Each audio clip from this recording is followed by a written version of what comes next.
Well, hey, ladies and gentlemen, it's me, Jermaine, and I'm back with another Simple Truth update, and I'm keeping you posted on what's going on as far as the military presence in the United States here on American soil. As I last reported to you, as it related to the Wisconsin Sikh temple shooting, it was reported that there would be a military presence that would be patrolling the streets of Wisconsin.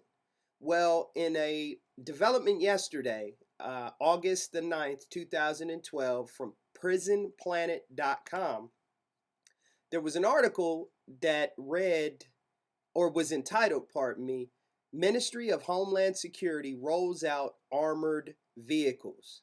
And I want you to take a look at this picture here of the armored vehicle. And as you can see here has the American flag, the United States flag, has the United States, I guess, Homeland Security symbol there on the side. And it looks like a big, huge, like a Hummer, a beefed up Hummer. But it just goes to show you that we are living in a time where this is not a movie, ladies and gentlemen. This is not a dress rehearsal. This is not a drill. This is actually happening in America in 2012. We are seeing a military presence on American soil like never before. So let's go into this article. It says, a post today on the Daily Paul website shows a fearsome black special response team armored vehicle on a flatbed trailer in transit somewhere in Kentucky. The difference between this military vehicle and previous ones trotted out by the Ministry of Homeland Security is that the words immigration and customs enforcement and police/rescue are missing.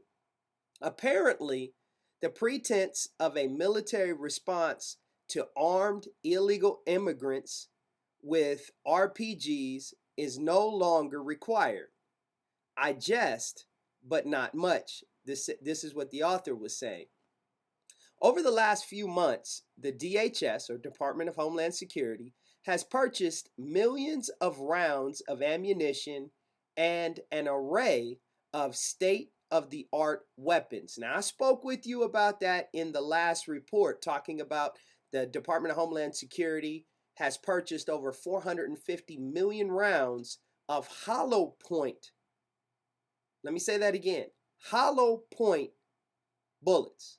We're not talking about regular ammunition, regular bullets. We're talking about hollow point, one of the most deadly forms of ammunition on the market today. Only thing probably any more deadly than that would probably be what they used to call the cop killers. So let me move on. As Mike Adams notes, the 450 million rounds of ammo purchased by the DHS is enough to wage more than 6 years of Iraq-level combat.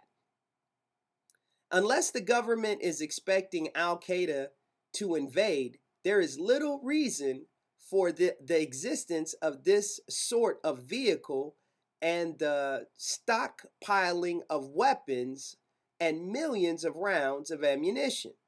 The only logical conclusion here is that the feds are expecting the American people to revolt. Now, why would the American people revolt? We're only seeing a decline in the economy like none other before. Nothing to this level has ever happened. The only thing people can compare it to was the Great Depression.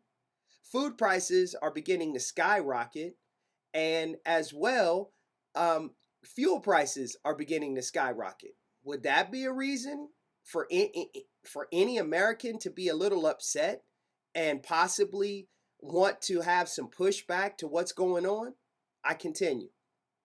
The DHS arsenal is obviously a response to the fact almost half of more than 300 million Americans own guns, and a sizable number will resist any attempt by government to confiscate them. Now, what that relates to, you remember this, that is the UN Arms Treaty, which many people believe is going to be a direct attack on the Second Amendment rights here in America.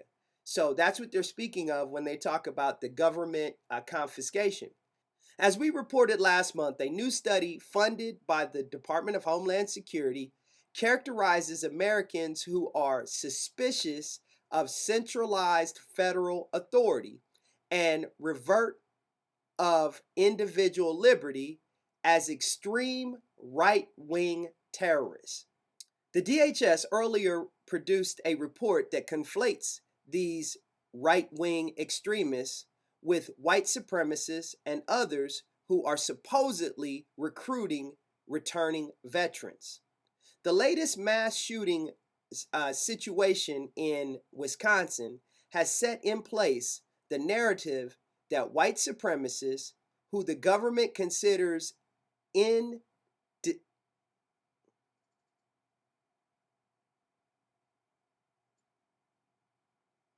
latest mass shooting psyop in Wisconsin has set in place the narrative that white supremacists, who the government considers indisguisable from folks suspicious of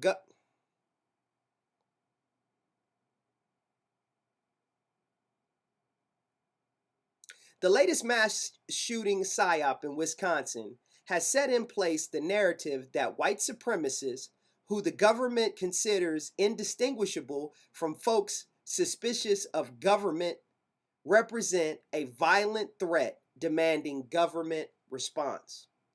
Well, ladies and gentlemen, the simple truth of the matter is that the government wants to continue to push the elitist global agenda no matter what the regular people feel about it. And they are going to do whatever is necessary to strong arm anyone who resists that global agenda. I want to thank you for joining me for this episode of The Simple Truth. I will continue to keep you updated as stories come about, but I want you to know the simple things, ladies and gentlemen, as I always tell you, are oftentimes the most profound, but yet they are the most difficult to put into practice and to actually do. I want to thank you for joining me, and I'll see you again real soon.